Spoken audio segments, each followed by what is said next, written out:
अस्सलाम वालेकुम, मैं हूं अब्दुल गफ्फार और आप देख रहे हैं program replay. Pakistan super league season 9 के हवाले से हम इसमें बात करते हैं, लेकिन आज कुछ शुरुआत जो है वो पाकिस्तान क्रिकेट बोर्ड के फैसलों से होगी। दो ऊपर नीचे प्रेस रिलीज आई हैं और उन पर हम बात करेंगे, क्योंकि एक तो प्रेस रिलीज से पहले पीसीबी का ट्वीट आया कि शुक्रिया मोहम्मद हफीज़, जिसका मतलब ये है कि पीसीबी अपने नए हेड कोच या क्या डायरेक्टर की तरफ जा रहा है। और दूसरा, फिर हारिस रऊफ का सेंट्रल कॉन्ट्रैक्ट जनाब ख़त्म कर दिया गया है।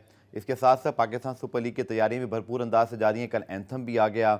इसके अलावा दीगर जो इस वक्त एक्टिविटीज़ हैं वो भी जारी हैं। इन सब के हवाले से बात करेंगे और गुलाम मुर्तज़ा में जो ज्वाइन करेंगे हमारे स्पोर्ट्स रिपोर्टर। इस तरह स्टूडियोज़ में गुलाम अली साहब मौजूद हैं, लेकिन गुलाम मुर्तज़ा के पास पहले गुलाम भाई चलते हैं, चूँकि दो ब्रेकिंग न्यूज़ आ गई जी। मोहम्मद हफीज़ का शुक्रिया, हारिस रऊफ का सेंट्रल कॉन्ट्रैक्ट जो है वो इस वक्त जो है ख़त्म कर दिया गया है। तो गुलाम अली साहब से मैं ज़रूर बात करूँगा। गुलाम मुर्तज़ा, पहले आप बताइएगा कि जो मोहसिन नकवी साहब हैं, आते ही मुझे लगता है कि उन्होंने ज़बरदस्त दो किस्म के छक्के लगा दिए आज।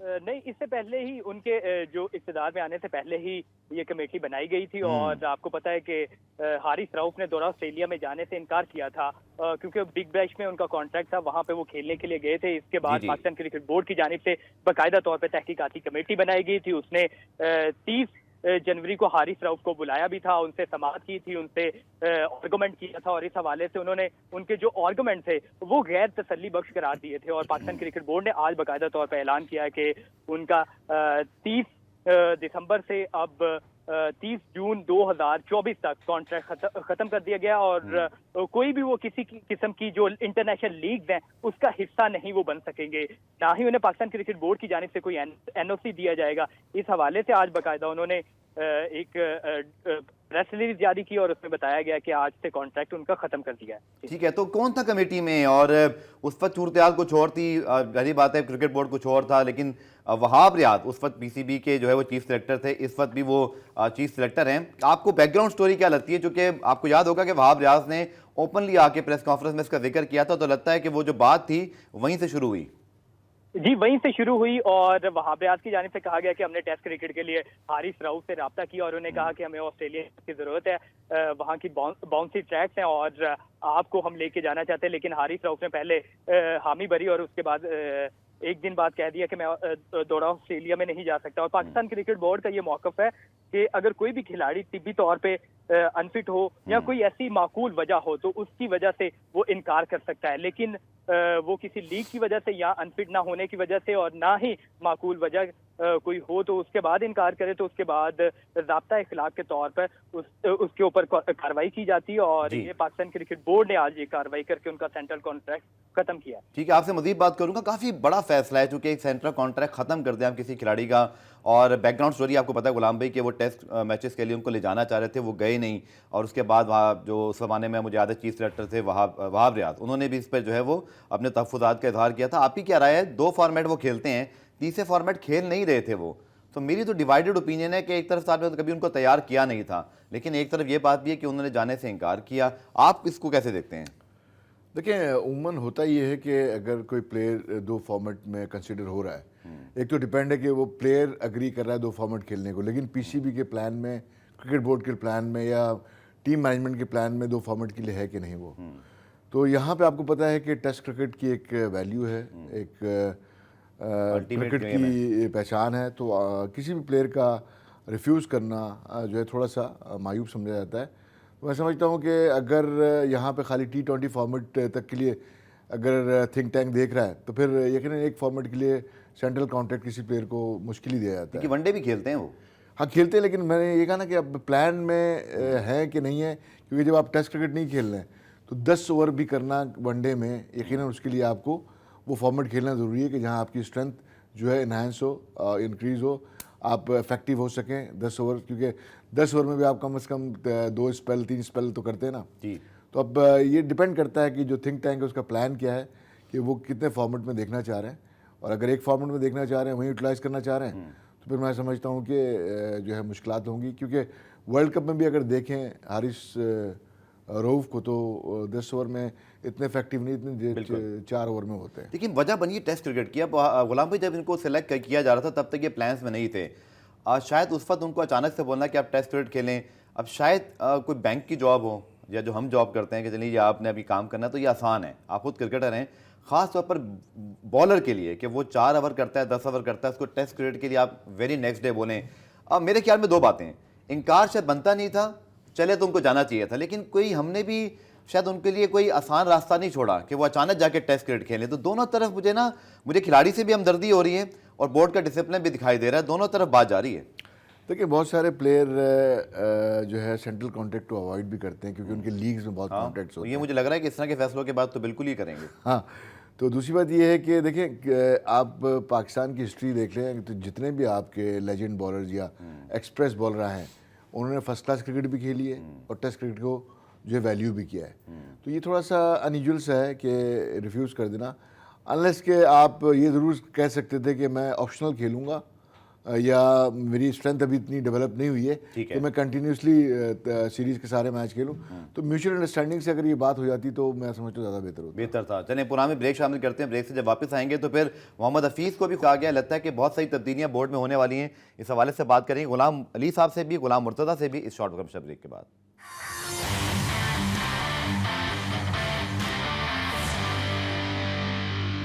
प्रोग्राम रीप्ले में खुशामदीद। तो हम बात कर रहे हैं जनाब पाकिस्तान सुपर लीग सीजन 9 के हवाले से, लेकिन आज हमारे टॉपिक शुरू में थोड़े चेंज रहेंगे। गुलाम मुर्तज़ा को फिर हम दो प्रोग्राम में शामिल करते हैं। पहले आप शुक्रिया मोहम्मद हफीज़, बस ये लिखा है और उसके बाद कि आपने बहुत अच्छी परफॉर्मेंसेस की, आपने बहुत अच्छी कोशिश की, इसका मतलब समझा दीजिएगा, हमें तो पता है लेकिन आप एक्सप्लेन कर दें ज़रा।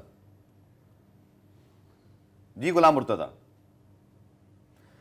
चले गुलाम मुर्तज़ा को हम दोबारा लेते हैं, लेकिन शुक्रिया मोहम्मद हफीज़ का मतलब तो ये होता है ना, जब आप किसी को बोर्ड या कोई भी टीम शुक्रिया कहती है कि जी आपकी सर्विसेज का बहुत शुक्रिया, तो इसका मतलब है कि उनको मैसेज से खुदाफिज कह दिया गया है। गुलाम भाई बहुत ज़्यादा तब्दीलियाँ हो रही हैं हमारे क्रिकेट बोर्ड में और फिर इस तरह की चेंजेस, तो मोहम्मद हफीज़ अभी जस्ट रिसेंटली तो बने थे, आप ही क्या राय है? हाँ, लेकिन हफीज़ का गालिबन कॉन्ट्रैक्ट एक ही सीरीज़ के लिए था, एक ही सीरीज़ के लिए था और चेयरमैन नए आए हैं और पूरी एक मैनेजमेंट है जो आगे फिर देख रही होंगी चीज़ें, क्योंकि अगर हम देखें तो हफीज़ की जो एज क्रिकेट डायरेक्टर एंट्री हुई थी और हेड कोच भी मेरे ख्याल है वही थे, अमलन वही थे।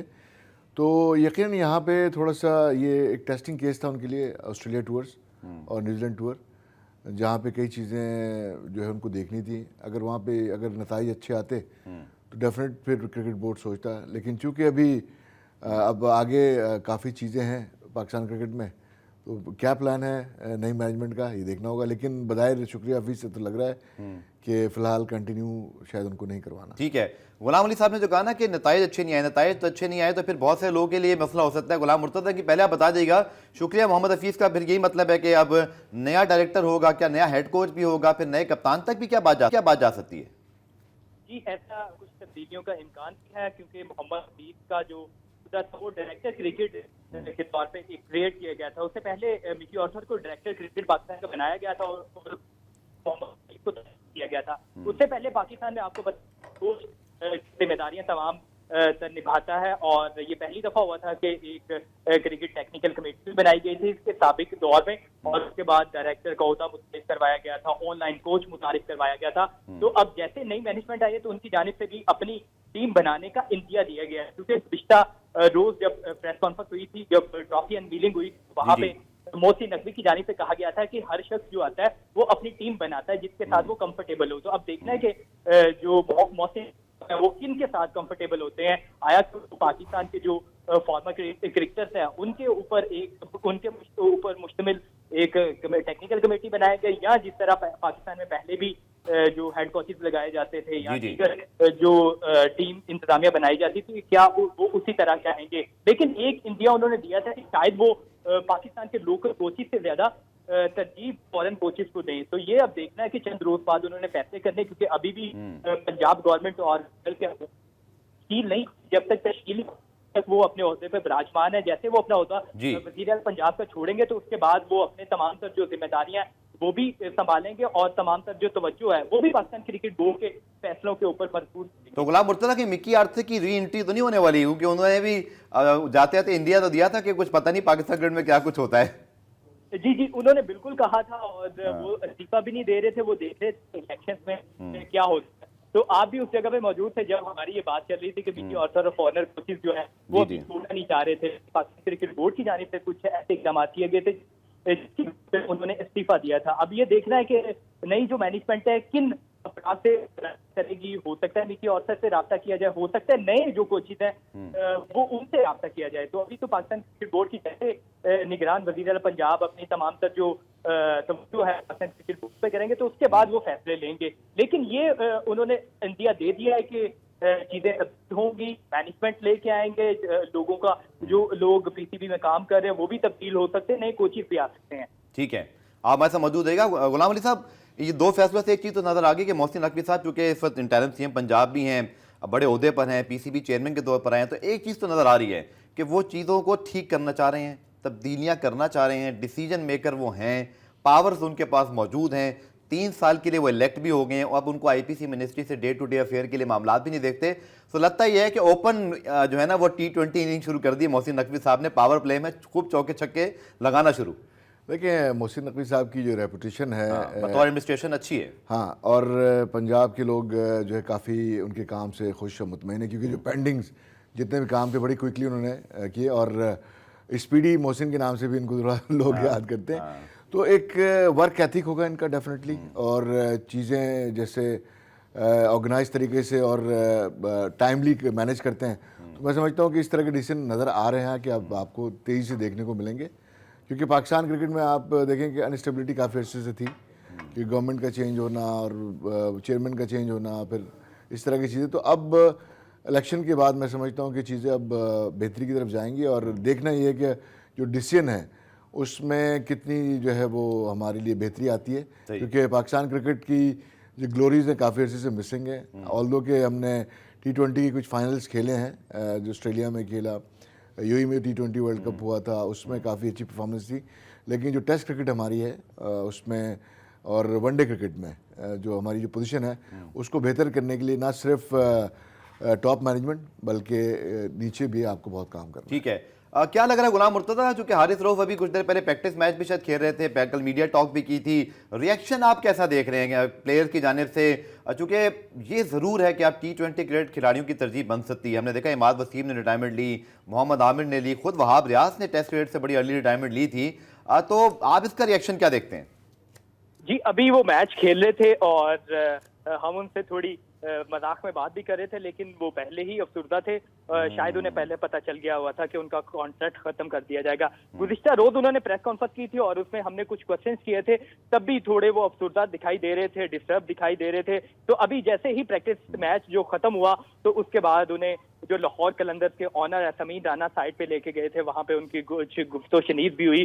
तो क्योंकि मैच खत्म हो गया था उसके बाद लाहौर कलंदर यहाँ पे रुकी थी थोड़ी देर के लिए। उन अब्दुल्ला शफीक क्योंकि लाहौर कलंदर की नुमाइंदगी करते हैं और वो प्रेस कॉन्फ्रेंस करने के लिए आए, क्योंकि मैच के बाद प्रेस कॉन्फ्रेंस करनी थी। लेकिन जैसे खबर आई तो वो प्रेस कॉन्फ्रेंस भी वो खत्म कर दी गई थी और अब्दुल्ला शफीक को उनके मीडिया मैनेजर वापस ले गए थे और हारिस रऊफ को उनके ऑनर्स की जानिब से कुछ समझाया जा रहा था, लेकिन वो पहले से डिस्टर्ब दिखाई दे रहे थे। तो अब ये है कि पाकिस्तान क्रिकेट बोर्ड को ये फैसला जो उन्होंने लिया है इसके ऊपर क्या नजरसानी होगी, हारिस रऊफ क्या करते हैं, तो ये तो आइंदा चंद रोज में पता चलेगा कि हारिस रऊफ की जानिब से क्या अब रिक्वेस्ट की जाती है पाकिस्तान क्रिकेट बोर्ड को। मुश्किल होगा गुलाम भी थोड़ा हारिस रऊफ के लिए, बिल्कुल सीजन का स्टार्ट हो रहा है, डिफेंडिंग चैंपियन के मेन बॉलर हैं और फिर एक बड़ा नाम भी है, और फिर इस तरह का फैसला आ जाए। और ठीक है, अभी फैसला शायद पीसीबी की पॉलिसी को ज़रूर एक अक्कासी उसकी हो रही है, लेकिन अभी सिर्फ एक खिलाड़ी के खिलाफ भी तो आया है ना, थोड़ा सा उनके लिए एक मुश्किल वक्त है ये खिलाड़ी के लिए भी। यकीनन ये गेम मेंटल स्ट्रेंथ अगर आपकी ठीक, कॉन्फिडेंस लेवल आपका, तो डिस्टर्ब ज़रूर होते हैं, लेकिन जो ग्रेट प्लेयर्स होते हैं वो बहुत जल्दी रिकवरी कर लेते हैं इन चीज़ों से, और क्योंकि ब्रेड एंड बटर का यही है। और हर इवेंट में आपको परफॉर्म करना होता है, अपनी रेपुटेशन को कैरी करना होता है। तो हारिस रऊफ जितनी जल्दी इस चीज़ से बाहर आएंगे उतना लाहौर कलंदर को बेनिफिट करेंगे, अपने आप को बेनिफिट करेंगे और अपनी चीज़ें दुरुस्तगी की तरफ लेके जाएंगे, क्योंकि परफॉर्मेंस मेन फैक्टर है। आपकी दो चीज़ें हैं, जो फिटनेस और परफॉर्मेंस, ये आपको आपके करियर को जो है बूस्ट देती हैं, आपकी रेपुटेशन बनाती हैं। लेकिन जहाँ तक ये डिसीजन है, मैं समझता हूँ कि कोई भी इदारा, कोई भी ऑर्गेनाइजेशन हमेशा ऐसे हार्ड डिसीजन को लेने पड़ते हैं कि उसके इम्पैक्ट दूर तक ना जाए और दूसरे लोग भी उसका एडवांटेज लेना ना शुरू कर दें, क्योंकि जो असल जो प्राइड है वो टेस्ट क्रिकेट है। आल्दो के बहुत सारे प्लेयर हैं अवॉइड करते हैं, उनके लिए मुश्किल होती है, लेकिन अगर क्रिकेट खेलनी है तो आपको हर फॉर्मेट के लिए तैयार रहना है। ठीक है, आपको क्या लगता है गुलाम मुर्तज़ा के जो पीसीबी का ये जो फैसला है, प्लेयर्स के ऊपर, क्योंकि हमारे यहाँ प्लेयर एसोसिएशन तो नहीं है, हमारे यहाँ पर उस तरह से प्लेयर पावर अभी नहीं है, बोर्ड भी नया है, कप्तान भी नए हैं, आप कैसे फोर्स ही कर रहे हैं? और फिर जो मैंने आपसे सवाल किया था कि कप्तानी तक भी क्या बात जा सकती है, तब्दीली तक, क्योंकि आपने मोहम्मद हफीज़ को तब्दील करके ये चीज़ तो बता दी कि प्रीवियस जितने फैसले थे वो शायद ठीक नहीं थे। जी बिल्कुल, कप्तानी की तब्दीली भी हो सकती है। अब ये क्योंकि जब वो बाकायदा तौर पे अपनी तमाम जो तवज्जो है वो पाकिस्तान क्रिकेट बोर्ड पे मरकूज करेंगे, चेयरमैन पीसीबी, तो उसके बाद ये फैसले हो सकते हैं। हारिस रऊफ इससे पहले भी डिस्टर्ब दिखाई दे रहे थे, क्योंकि चीफ सिलेक्टर की जानिब से कहा गया था कि मैंने हारिस रऊफ से राब्ता किया और उन्होंने टेस्ट क्रिकेट खेलने से इनकार किया, तो ये इस वजह से वो पहले भी डिस्टर्ब थे और वो बात करना चाहते थे, लेकिन शायद उन्हें किसी ने रोका था, इस वजह से वो बात नहीं कर पा रहे थे। वो हो सकता था कि वो आज ही बात कर लेते, लेकिन पाकिस्तान क्रिकेट बोर्ड को इस फैसले पे देखना, नजरसानी भी करनी होगी। और बहुत सारे दीगर प्लेयर भी हैं, इमाद वसीम ने जिस तरह रिटायरमेंट का ऐलान करके उसके बाद वो T20 लीग का हिस्सा बन गए, तो बहुत सारे और बिल्कुल आपने ठीक कहा, चूंकि चाहे तो हारिस रऊफ टेस्ट क्रिकेट से रिटायरमेंट भी ले सकते हैं या कोई और प्लेयर जब चाहे कोई एक फॉर्मेट छोड़ सकता है। तो मेरे ख्याल में मुझे लगता है थोड़ा सा ये फैसला ऐसा है जो क्रिकेट बोर्ड के अमूर के अगर हम देखें तो शायद उससे बेहतर हैंडल हो सकता था। स्पिरिट शायद ठीक है कि खिलाड़ी हर वक्त मुल्क के लिए खेलने के लिए अवेलेबल हो, लेकिन जो इसका आउटकम है मुझे लगता है वो एक कंट्रोवर्सी की सूरत में जो है वो नजर आ रहा है। पुराने में ब्रेक शामिल करते हैं, मजीद बात करते हैं।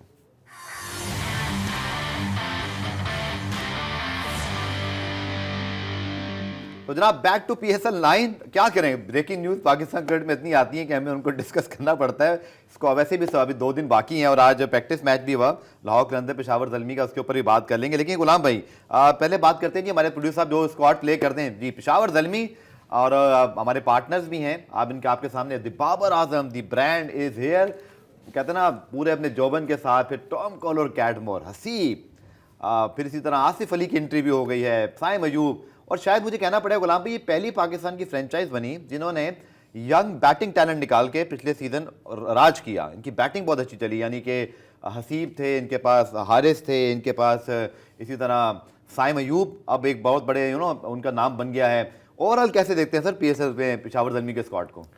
हमेशा से अगर हम देखें तो पेशावर की मोस्ट कंसिस्टेंट टीम, सारे प्लेऑफ खेले और बड़ी बदकिस्मत टीम है अनफॉर्चुनेटली कि 4 फाइनल खेले और 1 जीते हैं, वरना शायद इजीली 2 फाइनल जीते होते हैं। इसमें यकीनन मोहम्मद अकरम को भी क्रेडिट जाता है मैनेजमेंट के साथ, क्योंकि पहले दिन से वाबस्ता हैं। हाँ, और काफ़ी ज़्यादा इंगेज रहते हैं अपने आप को प्लेयर्स के साथ, और डोमेस्टिक को भी फॉलो कर रहे होते हैं, और वेरी फाइन जेंटलमैन, हमसे भी फीडबैक ले रहे होते हैं प्लेयर्स के हवाले से। हाँ, तो उमन देखा ही गया है कि इनका जो कॉम्बिनेशन होता है, फॉर्मेशन जो इनकी टीम की होती है वो बहुत कम वीक होती है और कवर कर लेते हैं एरिया। अब and the entry of शमार Joseph जो इस पर एकदम से स्टार बने, ये तो हमारे PSL के लिए बड़ा अच्छा है कि एक यंग बॉलिंग टैलेंट एकदम से खेलता हुआ दिखाई देगा। और फिर पेशावर ज़ल्मी के लिए तो बहुत अच्छा हुआ, क्योंकि थोड़ा सा मैं इनकी बॉलिंग में लास्ट सीजन प्रॉब्लम नजर आई थी, I think they manage to cover all this. फिर आमिर जमाल एक बड़े ऑप्शन बन के सामने आए हैं, सलमान इरशाद इनके टॉप प्लेयर्स हैं, और जूनियर प्लेयर्स के बारे में तो गुलाम भाई आप ही बताएंगे कि कौन छुपे रुस्तम कौन है यहाँ पर। यहाँ पे देखें जो मोहम्मद ईशान है जो 19 अभी वर्ल्ड कप 6 फुट 8 इंच, जी हाँ, उनको उन्होंने साइन इन किया है। उसके अलावा अगर हम फास्ट बॉलिंग में देखें तो ज़्यादातर ओवरसीज फास्ट बॉलर्स पे ये डिपेंड कर रहे हैं। नुंगी गिडी अनफॉर्चुनेटली नहीं आ रहे, लेकिन शमार जोसेफ मिल गए। और पहले हमने देखा था कि ये कोशिश करते थे कि इनके पास ओवरसीज बैटर भी हों, लेकिन अब हम देख रहे हैं पाकिस्तानी बैटर। टॉम कॉलर, कैटमोर आ गए आज, उन्होंने पहले दिन ज्वाइन भी कर लिया। Now this is the big news for them. हाँ, रोमन पावल भी हैं जो वेस्ट इंडीज के हैं, बिल्कुल। तो ये ऑलराउंडर हैं 1-2 इनके ओवरसीज।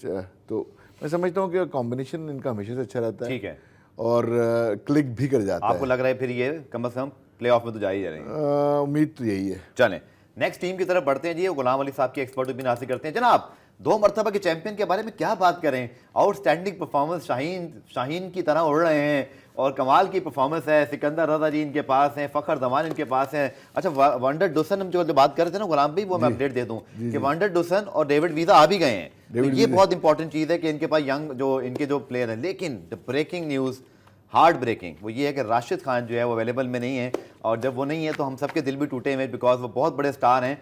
अब कितना फ़र्क पड़ेगा राशिद खान के ना होने से एक ऐसी टीम को जो ऑलरेडी 2 सीजन जीती हुई है। शायद हरीफ टीम को ये फ़ायदा तो है कि राशिद खान की वजह से शाहीन भी और डेंजरस हो जाते थे, जमान भी और डेंजरस, कि मिडल ओवर में भी कैसे इसको किसको मारे किसको ना मारें, इतना फ़र्क तो पड़ेगा सर।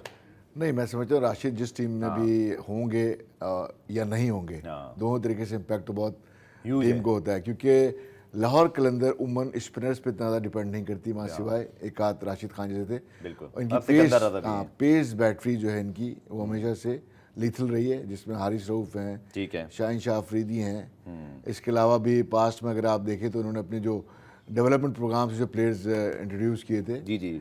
तो उन्होंने भी काफ़ी इम्पैक्ट किया था। तो ये अपनी पेस बैटरी पे ज़्यादा डिपेंड करते, लेकिन राशिद खान बीच ओवर में जो आकर के जो विकेट लेते थे और स्ट्राइक उनका नाम है रेट एक। हाँ, तो उससे यकीनन गालिबन इंजर्ड हैं तो फ़र्क पड़ेगा। बिल्कुल, इंजरी हो गई उनको।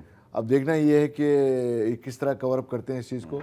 बैटिंग का हमेशा शुरू से लाहौर कलंदर का इशू रहा है कि एक आध टॉप ऑर्डर परफॉर्म करते हैं, बाकी मुसलसल आप अगर परफॉर्मेंस मुझे देखें लगता है batting वंडर में, डुसन के आने से बहुत फर्क पड़ेगा, because he is Established player है। Established, you know, limited over players. Establish player although कि लास्ट ईयर इतना अच्छा परफॉर्म नहीं कर सके, पिछले जो फ्रेंचाइज से खेले थे, क्योंकि एशियाई कंडीशन में आ करके थोड़ा सा मुश्किल भी होता है। हालांकि वर्ल्ड कप में foreign अच्छा players खेल के के गए, लिए। इसका मतलब है कुछ उनको एक्सपीरियंस हो गया है। यकीनन ठीक है, इसके मुल्तान बाद। सुल्तान की जी बात करते हैं। मोहम्मद रिजवान के कप्तान हैं और ये भी बड़ी कंसिस्टेंट टीम है, लेकिन बड़े टैक्टिकल चेंजेस किए हैं। जैसे बहुत सारे प्लेयर, राइली रोसो यहाँ से चले गए, बड़मरान यहाँ पर हैं, अब्बास अफरीदी अभी मौजूद है, लेकिन इनको प्रॉब्लम हो गई, एहसानुल्लाह जो है वो इंजर्ड हो गए हैं। तो आप कैसे देख रहे हैं, क्योंकि इनके पास ज़्यादातर उन्होंने स्टेटमेंट भी यही दिया गुलाम भाई कि अब्दुर्रहमान साहब बड़े अच्छे कोच हैं, आप भी उनके साथ मेरे ख्याल में बहुत इंटरेक्ट करते रहे होंगे बतौर कोच, तो उन्होंने अपने बहुत पाकिस्तानी प्लेयर्स को यहाँ रखा है। और क्या कैसे देखते हैं इस टीम को, जो कि छुपे रुस्तम बहुत हैं इस टीम में, लगता नहीं है कि बड़े नाम है, लेकिन जब ये खेल रहे हैं पिछले 3 सीजन से, one of the best team है ये। बैटिंग में अगर देखें तो इनका ज़्यादा 60-70% पाकिस्तानी बैट्समैन पे डिपेंड कर रहे हैं ये। लेकिन अगर फास्ट बॉलिंग में देखें तो आप ओवरसीज़ जो इनके फास्ट बॉलर्स हैं, जिसमें डेविड विली हैं, टॉपली इनके मैं समझता हूँ बड़ा एक नुकसान टॉपली हो- बाहर हो गए, बिल्कुल, जी बहुत हाँ, बड़ा नुकसान है। टॉपली जो एशियाई कंडीशन में बहुत ही खतरनाक थी, जो पेस को वैरी करते थे। उसके अलावा क्रिस जॉर्डन जो कि हैं वो काफ़ी एक्सपीरियंस हो चुके हैं, शाहनवाज जानी है, अब्बास अफरीदी नया जो पाकिस्तान T20 में जिनका डेब्यू हुआ है। तो लेकिन स्पिनिंग डिपार्टमेंट में फिर इनका भी वही इशू आ रहा है कि इतना एक्सपीरियंस स्पिनिंग डिपार्टमेंट में नज़र नहीं आ रहा है। ऑलराउंडर्स पे थोड़ा सा ये डिपेंड करेंगे, जिसमें आपके इफ्तिखार होंगे, कोई दिलशाह होंगे, इस तरह के ऑलराउंडर्स पे ज़्यादा डिपेंड करेंगे। चलें, पुराने में ब्रेक शामिल करते हैं, ब्रेक से वापस आकर जो बाकी 3 टीमें उनके हवाले से बात करेंगे। मिलते हैं शॉर्ट कमर्शियल ब्रेक के बाद।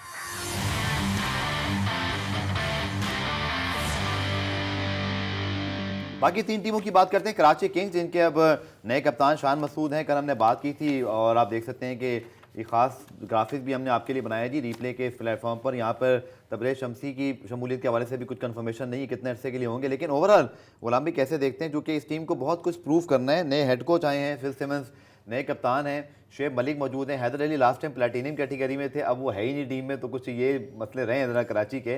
लेकिन आपने इरफात मिन्हाज को कल सर बड़ा हाई रेट किया था। सराजुद्दीन में बड़ा जो है वो टैलेंट है। साद बेग, आप उनको बहुत अच्छी तरह जानते हैं, अंडर-19 के स्टार हैं, लेकिन लगता है कि बहुत कुछ ना प्लान आउट करना पड़ेगा और फिर लड़के क्लिक कर जाएं, क्योंकि अब शर्जील नहीं है, आमिर नहीं है, इमाद नहीं है, टोटल एक नई फ्रेंचाइज लग रही है ये। यकीनन होता उमूमन यही है गफ़ार कि आप एक कॉम्बिनेशन जो बनाते हैं उसका जो है टाइमली जो है फॉर्म में होना और क्लिक करना, जो रोल उनको दिए गए हैं उस रोल को फुलफ़िल करना, ये गुड लक हो जाती है। बिल्कुल, क्योंकि टीमें तो सब बेहतर से बेहतर बनाने की कोशिश करते हैं, लेकिन जैसे कि आपने कहा कि पहले ज़्यादा ये ओवरसीज़ बैट्समैन पे रिलाई करते थे, अब इनके अगर हम देखें तो लोकल बैट्समैन आपको ज़्यादा डिपेंड कर रहे हैं इन पे। सही। इसी तरह इनके पास जो स्पिनर्स हैं, ऑलराउंडर इनके पास बहुत ज़्यादा है, सही, इसमें अनवर अली पोलार्ड वगैरह भी हैं, पोलार्ड भी अनवर अली हैं, हैं, इसी तरह हसन अली इनके लिए इस वक्त एक नए एडिशन के तौर पे आए हैं, तो मुझे लगता है कि उनके ऊपर बड़ी भारी जिम्मेदारी होगी। और भी शान मसूद खुद,